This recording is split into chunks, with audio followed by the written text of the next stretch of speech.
naye nga ffe bannankyukakyuka bali ku mulamwa ekyo tekitumalamu maanyi wabula kyongera tuwa maanyi nti ensolo ku kizigo kweri. Bannamubende badde balindiridde eddoboozi lino nga babuuza ki ekiddako. Kyeyune Pafuladiito ojjawa? Era olunaku olwaleero lunateekateeka awatali kubuguutana kwonna okulaba nti press conference yaffe tugiteekateeka bulungi mu mirembe tusobole okutegeeza bannamubende wawe tuyimiridde. Naye bannaffe embeera gye beeyisizaamu ebadde ya ffujjo ery'ekika ekyawaggulu, naye ntwala omukisa guno okubazzaamu amaanyi nti munnamubende wenna gy'oli ng'omanyi nti eno embeera etunyigiriza eteekeddwa okukoma, buvunaanyizibwa bwo naawe okugyetabamu. Tolinda bulinzi nti Kyeyune Pafuladiito kabakole omulimu gwabwe, naye naawe munnamubende atuwuliriza mu kaseera kano buvunaanyizibwa bwo okulaba nti weenyigira mu nkyukakyuka gye tuli mu kulwanirira. Amakya ga leero nsaba okwebaza bannamubende n'ebitundu ebitwetoolodde nti mwatwaniriza mu mwaka gwa 2020 mu mwezi gwali gwa Sebutemba bwe nalinnya akadaala k'ebyobufuzi. Omulimo twagutandikako era okuva Sebutemba 2020 tetujjangako kigere kubanga tulina ennyonta y'enkyukakyuka mu kitundu kyaffe. Byaliwo bannamubende bangi byabennyisa emitima. Abasajja abakozesa amaanyi g'emmundu n'amaanyi ga state bakola buli ekisoboka okulaba ng'obuwanguzi bw'abannamubende babulemesa okulangirirwa. Ne tutambulira mu eyo embeera ne tukola tuteekeddwa okukola era ne tukola omulimu omunene ennyo ne tuzuukusa bannamubende yonna gye tuyitidde. Era bannamubende basanyufu nnyo nti enkyukakyuka gye badde bayaanira ebbanga eddene saa zino eri ku miryango gyabwe ekonkona. Kyeyune Pafuladiito ne ttiimu gye ntambula nayo bamwoyo gwa ggwanga bannankyukakyuka era mbasalyutinga abaana aba foot soldiers. Nsalyutinga ba members b'eggye lyaffe erya Mubende Bobby Rapid Forces Command bakoze omulimu munene nnyo okulaba nti enkyukakyuka gye tuyaayaanira etuuka ku buli muntu. Tebeebaka n'okulya oluusi tebalya, balwanirira okulaba nti ekitundu kyaffe kino kikyuka. Bannamubende twafuuka ekisekererwa mu kalulu ka 2021 nti enkyukakyuka mu Buganda yajja n'esweepinga ne tugoba bbaasi. Emubende bakozesa amaanyi ag'enjawulo ne bagezaako tusiiga ekyo ekifaananyi ne batusekerera. Ne ku mulundi guno tugamba Mubende yakyuka, tewali kudda nyuma. Era amakya ga leero nangirira ekikwekweto gaggadde tugiyise operation toka kwa balabala. Buli agenda okwekiika mu kkubo lyaffe tuli ready okumweŋŋanga singa omuntu oyo ayagala okusaanyaawo ensigo y'enkyukakyuka. Omulimu gwe tulina omunene nnyo kwe kulaba nti tupaintinga Mubende red. Mu kupaintinga Mubende red twafunye kye tuyita launchpad. Launchpad ne tugamba eteekeddwa kuba Mubende munisipalite. Ekiseera kino kyonna abadde bambuuza ebibuuzo, Pafuladiito ojjawa ng'omaze omwaka mulambo otambula nga totutegeeza wojja. Ekyamazima nsaba otegeeza bannamubende abatuwuliriza ku leediyo zonna eziri wano nti nno omwaka gwe tumaze nga tutambula nga tetulina kye tulangirira nga tutambuza njiri ya nkyukakyuka yonna tubadde tuteekateeka bannamubende nga tubateekerateekera enkyukakyuka gye bayaayaanira. Era bannamubende tebalina mbeera yonna gye bayinza tunenyezaamu lwaki tumaze omwaka mulama nga tutambula nga tetwogera ku nsonga ya bifo bino kubanga ffe twamanya obuvunaanyizibwa bwaffe. The first duty we had to accomplish yali ya kumobilizing abantu from the village level tukakase nti tumaze okusensera ebyalo byonna then tuveeyo ne broad statement gye twagala ofulumya olunaku olwaleero. Omwaka gwe tumaze tubadde tuli mu research. Bwe twamaze ofuna research findings tubadde tulina okutekinga action and the action is today. Operation toka kwa balabala. Mwene embeera bannamawulire manye eddoboozi mujja lituusa eri bannayuganda bonna abagoberera. Twagala okulabula nti omuntu yenna atali pro revolution oyo si waffe. omuntu ali pro revolution gye twayingiramu yoyo omuntu awagira enteekateeka zonna ezitwala enkyukakyuka ey'omuggundu eno mu maaso. So tuli beetegefu okugobaganya buli muntu yenna ayagala okulemesa operation eno, kubanga operation eno si ya Kyeyune Pafuladiito, eno operation y'abantu ba Mubende municipality, si yange ng'omuntu, kubanga nze okubonaabona kwempiseemu ne ttiimu yange tekugambika. Naye olw'okuba tulina ekiruubiririro ekinene tusazeewo tulemere ku nsonga nti tugenda kupondooka. Ssaabasajja Kabaka omwaka oguwedde yatugamba temubongoota, bannamubende municipality temubongoota, saagala tuwuddisibwe. Mumanye amazima nti NUP okunywera Mubende yeetaaga abantu abayiwawo omubiri nga tebalina keberekereza. Kyeyune Pafuladiito ne ttiimu yange tukikoze. Era mbasalutinga bonna abayiyeewo omubiri ku lw'enkyukakyuka eno. Mu kiseera kino nsaba okusabukulula ekipya okutegeeza bannamubende municipality n'abantu bonna abawangalira Mubende district nti Kyeyune Pafuladiito omwana owammwe abaddewo ekiseera kyonna. Olunaku olwaleero mbategeeza nti ngenda vuganya ku kifo ky'omubaka wa parliament owa Mubende municipality. Era mbakakasa obwesigwa bwe mugenda okunteekamu ng'ekiseera kiri kituuse, njagala mbukozese okuweereza bannamubende, kubanga saagala bannamubende kujula.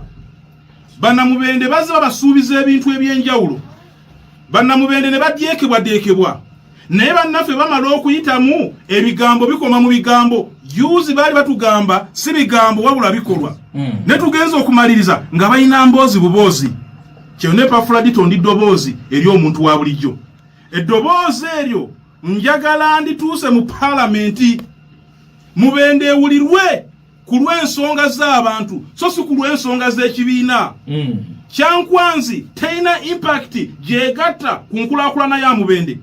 Naye abakulembeze b'e Mubende mubalaba buli lukya batwala luddawa Kyankwanzi nga leadership institute tuzo bate tuginaako buzibu. Naye tugamba ekigambo National Leadership Institute bakikozesa wakyamu, kubanga kyafuuka kisomero ky'abasajja abayero.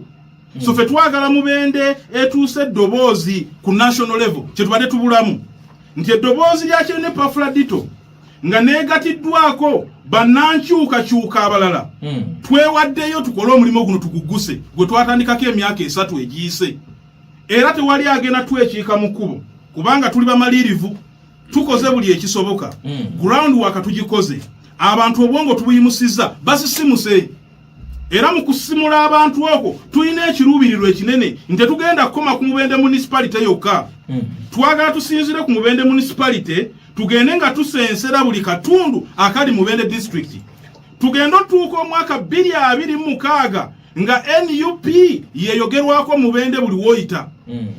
Bwe tunaava mu kalulu wako nga tuli bawanguzi nga bwe tusuubira, kubanga obuyinza tubujjamu be bannamubende abatuwuliriza. Bwe tuvaayo nga tuli bawanguzi, tugenda kukozesa ekifo kyaffe kino okulanga tusitula Mubende. Kyekigenda okutufuula ab'enjawulo ku bakulembeze abalala. Kyeyune Pafuladiito ebbanga lyemaze Mubende oba nazaalwa njikoleddemu ebintu byange bingi. Mpeereza bannamubende. Era obuweereza obwo saagala bukome ku level yange eya bulijjo. Njagala obuweereza mbuze ku national level. Eddoboozi lya Mubende lisobole okuwulirwa. Bannamubende tulina ebizibu bingi nnyo naye eddoboozi tetuyina. Eddoboozi eribula mu Mubende yeddoboozi lya Kyeyune Pafuladiito. Ate eddoboozi mulimanyi liba lya mubaka wa parliament, kubanga omubaka wa parliament yatwala ebizibu by'abantu mu parliament n'abisimbako amannyo. Saagala tuwulire buwulizi bigambo, njagala tukolere wamu. Togamba katutunule Pafuladiito bwagenda tutuusa mu nsi ensuubize. Nedda, nze kennyini ng'omuntu nyizo wasiina maanyi mangi nnyo. Mwabatufuula ab'amaanyi bannamubende. Era amaanyi gamwago njagala tugagattire wamu tulabe nti tukyusa Mubende municipality ne Mubende district okutwaliza wamu. So nsaba okubategeeza n'okubajjukiza nti akaseera nga katuuse tugenda kuvuganya ku kifo ky'obubaka bwa parliament awatali atukuba ku mukono, kubanga twazze tumazeeko. wewa tweyanzege omukulu Pafuladito njagala okulabika nga nyaniriza ebibuuzo okuva mu bannamawulire bakubuuza ebibuuzo yenna ali ready omuzindaalo kweguli. Tweyanzege Fred Sewagiri erinnya kolera NBS. Honorable Pafuladito oli musajja amanyikiddwa nga okubeera chairperson wa Kunga Mubende. Olunaku olwajjo coordinator wa NUP Mubende municipal Greater Mubende yalangiridde nti najja ku kifo kyekimu. Tuli mu kulaba okweyabuluza mu kibiina kya NUP naddala mu bukulembeze obwaggulu e Mubende. Ekibuuzo ekyokubiri, mutidde ebifo bya district ebinene bye mwavuganyako omwaka oguwedde kubanga bwe kibanga wavuganya ku ntebe ya LC5. Honorable Sumaya coordinator wa NUP Mubende Greater Mubende yavuganya ku kyawomani MP district musazeewo mugirekere NRM nga NUP Mubende neyanza. Neyanza nnyo bwana Sewajje okuva ku NBS. Ekisookera ddala mu democracy baaniriza kye bayita competition oba okuvuganya. Nga National Unity Platform, a pro-democratic political party, tukiririza mu kuvuganya okuli free and fair, okw'amazima n'obwenkanya. Era mu kiseera kino okulangirira kwange tewaliiwo tteeka lyonna linkugira. Nyina obuvunaanyizibwa, nyina eddembe okusalawo ekyo kyempulira nikye kigenda okutwala ekibiina kyaffe mu maaso. So okusalawo kwange tekuyina muntu mulala yenna gwe kukugira. Okusalawo kwange tekugenda kuleetawo nabe mu NUP Mubende chapter. Wabula okusalawo kwange yegenda okubeera emmanduso egenda okusitula NUP mu Mubende district okutwaliza awamu. Kubanga okusalawo kwe nakoze kwavudde mu research findings ezavudde mu bantu ku ground nga bagamba eddoboozi ettuufu lye twetaaga ye Kyeyune Pafuladiito. So nsuubira mu bbanga eritali lyawala tujja tuula n'abantu abamu tubeeko bye tukkaanya abantu bakkirize nti amazima geegano kubanga buli omu ekituufu akiraba. Buli omu amanyi NUP Mubende esobola kutambula etya. Kyeyune Pafuladiito ng'omuntu sina lutalo na muntu yenna era sigenda kuba na lutalo na muntu yenna because we are forces of change. Era nze kyemmanyi mu bino byonna bwana Sewajje akagabi ketutunuulidde kali kamu kokka. Akagabi akatambulira mu basi y'enaalemu ako ketwagala okumegga ekigo. Ebisigadde byonna mu bitukwase tugenda kukola ekisoboka obuteeyuzaayuza kubanga emirembe yemu ku nnono kwe tutambulira. Ekibuuzo ekyokubiri, ebifo ku district sigamba nti nakidduseeko kankiyita ekifo kubanga njogera nga nze Kyeyune Pafuladiito. Naye nkutegeezezza nti okuyaayaana kw'abannamubende municipality kwatutaddemu embeera efaayo nnyo okulaba nti tuzzaamu eddoboozi lyabwe amaanyi kubanga eddoboozi lya Mubende municipality lyavudde mu bantu. Mubende district okutwaliza awamu tugyetaaga era tulina enteekateeka sinzigu okulaba butya nti Kyeyune Pafuladiito bwe mba nkulosinze wano wali tuteekawo dangerous substitute yani. Era ntagala okutegeeza bannamubende abatuwuliriza nti NUP Mubende chapter yeeteeseteese bulungi okulaba nti buli kifo ekyenkizo ekirina okuvuganizibwako ku kaadi ya National Unity Platform kirina omuntu ow'omuzinzi era ow'embavu. Kyeyune Pafuladiito nze nakola ekkubo era omugendo ogwo sigenda kuguvaamu okulaba nga tumaze okutuuka paka ku nkyukakyuka. Kale nze Matumbwe Henry kwane Point FM naye bonna bannaffe tuweereza ffenna okutweja enjawulo. Question yange ejja kubeera emu. Olunaku lw'ejjo nkyasuma yalangiridde okuvuganya ku ntebe ya Mubende municipality. Nalonzemu statement emu yaga okubuuza. Yategeezezza nti yalabudde abalowooza okujja okuvuganya nga NUP nga balowooza okugenda okola olukujjukujju okufuna kaadi y'ekibiina mu ngeri y'okugulirira n'okwezinga mu magulu ga chairman Nyanzi okufunayo kaadi mu ngeri etali nnambulukufu naga tikijja kusoboka abantu bakusalawo ku mulundi guno. Njagala kubuuza mukulu Kyeyune ng'eyavuganya ku ntebe ya LC5 Mbeere District ku kaadi ya NUP mukalulu akawedde. Kaadi z'ekibiina kya NUP zaalimu okugulirirwa okuzifunamu abazivuganyizaako. Weebale nnyo. Anenza nnyo ssebo omwami Matumbwe. Statement gy'olifaalinze tu ekanga era yennyamiza okuva mu mukulembeze ku leve eyo. Naye nsaba okutegeeza bannamubende abatuwuliriza mu kiseera kino nti nga nze munnankyukakyuka embeera gye tutambulizaamu ekibiina kyaffe eri ku musingi gwa demokrasiya. Era National Unity Platform mbadde siwulirangako mbeera wadde mugambye omukulu okuva mu kibiina yakyogedde nti kaadi batunda ntunde. Nze ng'omuntu ndi mumativu nti groundwork gwe tukoze asobola okutuweesa kaadi mu mazima n'obwenkanya. Era saakiwulirako wabaawo nga waliwo abaazigula maybe. Nze ng'omuntu sina kaadi ginagula nagiweebwa. Waliwo omukulu gwe twatugenda okuvuganya naye mu kamyufu bamuyita Mulondo Kawere, profesa bwe yeeyita munnamawulire munnammwe. Naye n'agamba okusinziira ku mbeera Kyeyune Pafuladiito kankuleko otambuze ekintu kino. That was a consensus building platform gye twatuulako. Gye tugamba tukanyiza Pafuladiito akole ki? Mu kiseera kino omuntu yenna agezaako okusiiga enziro ekibiina kyaffe nti kaadi kitunda ntunde, omuntu oyo ye mulabe ennamba emu eri enkyukakyuka yaffe. Kubanga NUP erina values and principles kwetambulira. Mu kiseera kiri 2020 ffenna tukkiriza nti NUP was an infant party. Nga n'ekiseera kye twawandisizaamu ekibiina ne kibeera anniversary kyate kituwa mwaganya kutegeka kamyufu. Abakulu kye baakola baateekawo akakiiko ke bayita aka Election Management Committee. Nga akakiiko ako kekenneenya buli candidate yazze n'embeera basatu n'embeera bana nga basalawo okusinziira ku bino ne bino bye tulabye. Ono yagwanira kubanga wati waliwo nteekateeka ya kamyufu by then jukira twalina mu kooti. Ku mulundi guno NUP tweteeseteese bulungi. Omwaka oguwedde twafuna constitutional amendment mu party constitution y'ekibiina. Ng'era mu kulonda ba party flag bearers waliwo options bbiri. Waliwo constituting electoral college, akakiiko ak'abantu abatono mu kitundu ekyo wogendo kiikirira ne batuula bajja tuwa composition yaako. Oba mu mbeera etali ya bulijjo wayinza okubeerawo za appointments.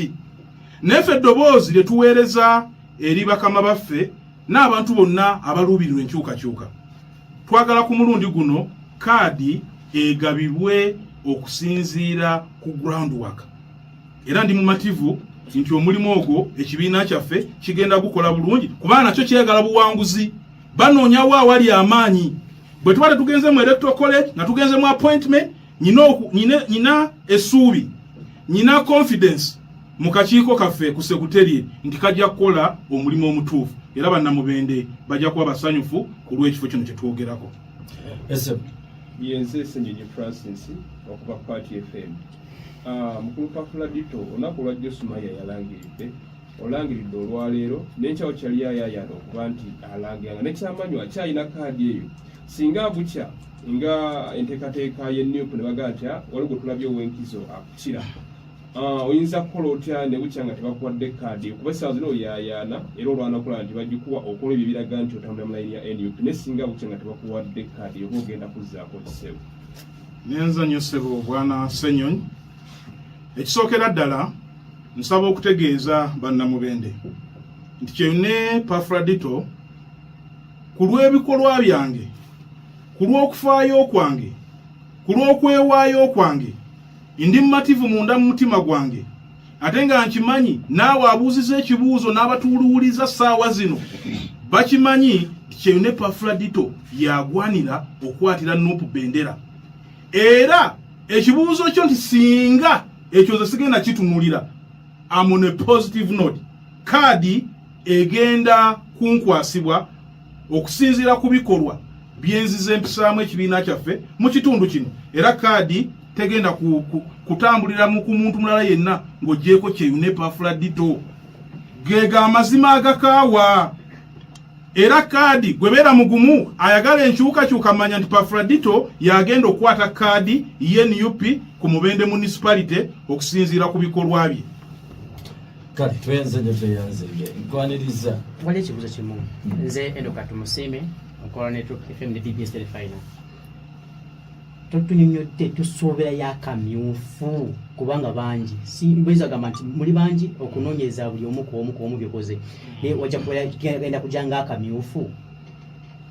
Aneyanza nyo sebo bwana Enoch ekisookera ddala nkirambise bulungi mu constitutional amendment zetwafuna omwaka oguwedde nti ekibiina kyasuubiza akamyufu kajja kubeerayo okusinziira ku mbeera bw'eneebeera mu environment mwe tuoperatingira. Nti waliwo ebitundu nga bonna ogamba abantu balonde bonna balina kaadi ze NUP jumula bannaffe bali bannanfuusi mubamanyi bajja duplicatinga kaadi zaffe nga baze bakola ebintu byonna baleeta abantu bonna abatali mu nzikiriza yaffe ne ya NUP basobole okuyisaawo kandidate waabwe gwe baagala. Kati ekibiina ne kigamba tujja kuteekawo embeera tuyitire mu bukiiko obutono ntulina ba flag bearers abaaliwo, tulina ba aspiring candidates, tulina n'abakulembeze ku mitendera egy'enjawulo mu grassroots structures eza NUP. Oba oli awo be bayinza otunuulira okugaba kaadi temugende mu boxi ng'abalonzi balinga 8 abalonzi 8 bakiikire eddoboozi ly'abalonzi bonna kubanga ogamba jumula tugenda kulaba emivuyo gya NRM nga giyingidde mu NUP. So tuli bamativu ti mu mbeera zonna oba kamyufu so long as kali ku mazima n'obwenkanya NUP kaadi bajja kugikwasa Pafuladiito Kyeyune. Waliyo ekibuuzo ekitalekeka okuva mu bannamawulire. Kale kimu kyokka chairman nzikiriza okukomawo ekibuuzo kino kikulu nnyo nkyali Fred Sewajje NBS. Twawulira nti mukalulu akawedde ekyemu kyabaviirako okuluzinga ebifo ebisinga obungi akalulu kabalema okuuma era engambo zizenga ziyitingana nti waliwo ssente ezasindikibwa okuuma akalulu kammwe emubembe okuva ku secretariat ya NUP. Ddala kituufu ssente ezo zaaliibwa era nga kyekyabaviirako okuluzinga ebifo ebisinga obungi? Aneyanza nnyo bwana Fred. Ekisookera ddala I want to distance myself okuva ku ssente ezo ezoogerwako kubanga Kyeyune Pafuladiito mu kiseera kya 2020 mwe twagendera mu kalulu nali mmemba mu kibiina era ebya ssente nganza omuntu saabitegeerako kubanga nange saafuna wadde 10 nti kivudde ku kitebe. Zonna ssente ze twakozesa ne resources ez'enjawulo zaava mu nsawo zaffe. So ssente zajja ebigambo nabiwulira naye saamanya zajja zitya, zaali mmeka entuufu, zaayitira waani, naye ate nga mpulira nti zaakola ki ng'omuntu yali mmemba obumemba naye nisiina bwogero mu kiseera ekyo nakoma kubiwulira buwulizi. Ekyokubiri nakugambye nti tubadde mu mobilization ya mwaka mulamba more than a year 2021 2022. Mobilization yeyo tuzimbye ejje erigenda okuuma akalulu kange nga Pafuladiito Kyeyune ku lwa NUP n'akalulu ka president waffe Robert Kyagulanyi Ssentamu kubanga gwe mulimo ogwatutumibwa okukola mobilization 23 November 2022 we president we yatongoza obukiiko bwaffe bwa kunga. Era okukunga kitegeeza ku mobilizinga. Tetukunga bukunzi bantu kujja kulonda wabula tukunga abantu bettanire enkyukakyuka bagyetabemu era bagirwanirire. Ku mulundi guno teri agenda twekiika mu maaso mu operation yeno toka kwa barabara. Kale MP2B ndowooza tuwumbewumbe kuba kati lwe tubadde tukwadressinga nga ssentebe kati MP2B tuwumbewumbe tuve wano. Waliwo akatalekeka kale bwana Eddie aka waliwo akatalekeka neyanza okay. Nebaza bannamawulire abali wano ne radio zonna ezituwadde live broadcast okulaba nti eddoboozi lyaffe lino lituuka eri mu Namubende buli nsonda n'ebweru w'eggwanga. Embeera ebaddewo mugirabye naye ate olw'okuba media ye Fourth Estate tukoze buli ekisoboka ne muyiiyo omwaganya wetusobola okuyitira eddoboozi lyaffe lituuke. So radio zonna ezibadde live ndoza Mubende district yonna radio zaffe nzeebaza sijja kumenya radio sekinoomu naye nina okukkiriza ntutambudde bulungi era mbasuubiza tugenda tambula ffenna bannamawulire mwebala omulimu mwebasekano lyabaffe mwabatubuulira gye tasobola kutuuka oluusi biki ebiriyo bannankyukakyuka naddala ba foot soldiers members ba Mubende Bobby Rapid Forces Command abakulembeze b'ekibiina mu Mubende district ekya NUP mwenna mbassaamu ekitiibwa era okuyaayaana kwaffe okuli wano kwa kulaba butya bwe tuwaanirira ekibiina kyaffe kubanga tuvulina obuvunaanyizibwa ekibiina kyaffe kikuumira ku ntiko nga bwe twasalawo okukikola tugenda kikola paka kuwulira bubi. Webale kulaba KKTV Uganda, the inspiration and the best broadcasting around town. KKTV, the global experience, the might, the power, and all you need with KKTV. We are your broadcasting experience.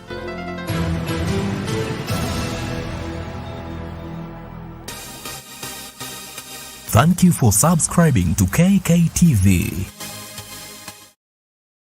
Alright, go wina achatumudde mu kutu KKTV Uganda tukutegeeza nti tukyagera maaso n'okubanga tetukuweereza ebigenda maaso n'okubanga tebitambula wali mu kibuga Mubende nakutegeezezaako nti mu studio zaffe twafunyemuko okutaataganyizibwa okutonotono naye nga tujja genda n'embeera eriwo era nga ebibaddewo byonna mugenze maaso n'okubanga temubiraba. Honorable Kyeyune Pafuladiito owa chairman kunga owe Mubende genze maaso n'okubanga ate ategeka olukuŋŋaana wali ate poliisi negera maaso n'okubanga ate erulemesa n'asalawo okugenda maaso n'okubanga ate ayogera ku leediyo tugenda mufunako muka easy interview akatonotono era mugende maaso n'okubanga ate mumwotabuliro essaawa zino kati mukomyewoko agende maaso n'okubanga ate ayongera okubalambuliramu ne mu luzungu go wenna ategera obulungi oluzungu kati mukutuseeko essaawa zino. Back in the days he was looked at as a ghetto boy, but he stood out of the crowd and inspired us.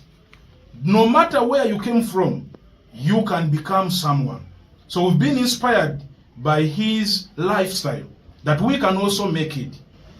The ground that we've been on for the last 2 years has been a farm ground and has instigated us to come and present our personalities to represent the National Unity Platform in the next general elections without any fear of contradiction, because we believe we are the right candidates for the National Unity Platform and we are here to serve the interests of the people of Mubende, not the interests of any individual.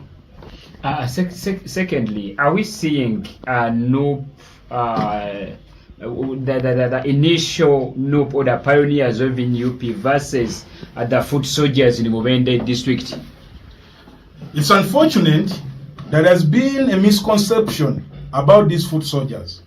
The foot soldiers are fearless young boys and girls who chose to partake on the mantle of the revolution. They are not paid. They don't have any political interest in the future. Their noble cause is causing a revolution throughout Uganda. I'm very glad that they've stood that ground. No matter the tribulations, no matter the malice, no matter the manslinging and whatever, they've stood the ground to see that NUP thrives in Mubende district at large.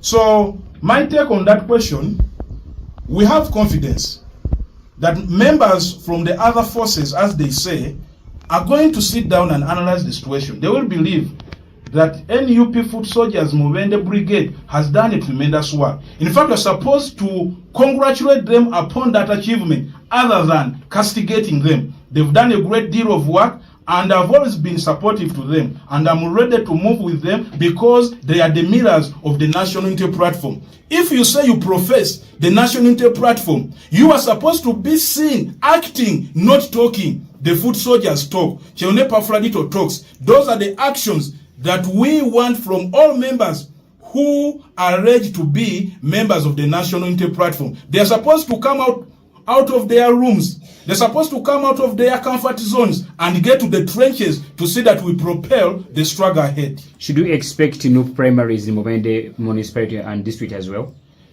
Given the current state of affairs, we have hope. If at all none of us succeeds that vacancy, we shall end up going into the party primaries if there is no consensus reached. But I'm very confident, even if we get to the party primaries, the people of Mubende who will be composing the electoral college or any kind of election, whether it is universal adult suffrage, they have confidence in the name of Kyeyune Pafuladiito, and we are ready to take on that route. Are you surrendering NUP? Are you surrendering NUP big positions to NRM? Because in the previous elections, you contested as LC5. Your counterpart or your colleague, Honorable Sumaya, she contested as a woman member of parliament. Now, are you surrendering top seats to NRM? Actually, when you look at the national constitution and look at the order of precedence or the hierarchy, a member of parliament ranks higher than a chairman of a district. So I don't believe that we are surrendering the big positions in the district in favor of the small one. A member of parliament is a very big person in the country. So what we are on right now, we are on a new fact-finding mission. Which suitable candidate can we put at the seat of LC5? All right, gowena ampuliriza nga chairman akyagenda maaso n'okubanga ate ayogerako Jimuli twagala okutegeeza nti oluvannyuma lw'okulangirira nti agenda kujja kuba member of parliament, waliwo amawulire agaliwo mu kaseera kano nti bannamubende batandise okubanga bajaganya, bannanupu bagenda maaso n'okubanga tebajaganya, naddala bagenda maaso n'okubanga tebamuwagira mu kibuga, era twagala ogenda maaso n'okubanga tukutuusaako. Twakugambye eno si yaffe eya bulijjo naye twafunyemu okutaataganyiza mu byuma byaffe, naye tugenda maaso n'okubanga tukutuusaako kigenda maaso n'okubanga ate kiri eri emizira gyatandise dda. Okay.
Alright, gowena akyatulidde Uganda obw'ebikiwo bikyagenda maaso n'okubanga tebitambula kubadde bunkenke bwennyini okusobola mu kibuga Mubende, naddala nga Honorable Kyeyune Pafuladiito chairman kunga mu disitulikiti ya Mubende Mubende municipality ageze maaso n'okubanga ate ategeka press conference, ageze maaso n'okubanga ate esepuka oluvannyuma lwa poliisi, ogenda maaso n'okubanga ate egirinyamu eggere, negera maaso n'okubanga ate eremesa omukolo okulabika nga tegugenda mu maaso.